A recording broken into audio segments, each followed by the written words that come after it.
Negative interest rates deployed by Bank of Japan. In the latest of a series of government initiatives to shake the economy out of its torpor, the Bank of Japan has announced the introduction of negative interest rates. The 0.1% rate is designed to encourage lending amid increasing uncertainty about the global economy and to try to free the country from 2 decades of deflation. In theory, this means that rather than earning interest on money left with the Bank of Japan, banks will instead be charged to stash their cash, which creates a disincentive to hoard deposits and encourages banks to lend to businesses and consumers. If banks, in turn, cut deposit rates paid to customers, this may also promote spending and business investment. So how does it work? Well, it's the latest in a series of unconventional initiatives introduced to boost commercial confidence and support Japan's plans to move inflation towards its 2% target. The negative rate will only apply to reserves over and above the required deposit levels, but interest rates and asset prices in financial markets will be calculated from the negative rate. It may seem radical, but it's not without precedent.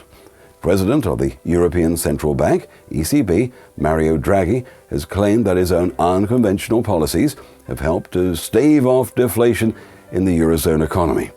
There are some potential downsides, though. Banks may decide to pass on their increased costs to customers via increased fees, while depositors may choose to stuff their money under the mattress till rates recover.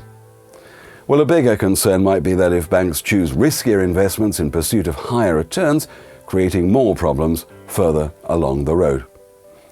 Well, whatever else happens, it's likely that banks will ramp up purchases of government bonds, which could depress borrowing costs to an artificially low level, leaving the economy more exposed in the event of a future financial shock. Is it a risk worth taking? The Bank of Japan isn't sailing into uncharted territory. The ECB adopted negative interest rates in summer 2014 to prevent further deflation in the Eurozone. Just last year, Switzerland also introduced the measure to help buoy its import figures, while Sweden and Denmark have also temporarily implemented the policy in recent years.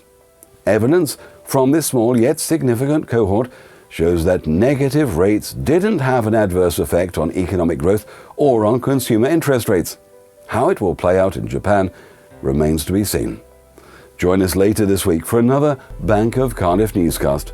And remember that all of our newscasts are available on our website, www.bankofcardiff.com/newscasts.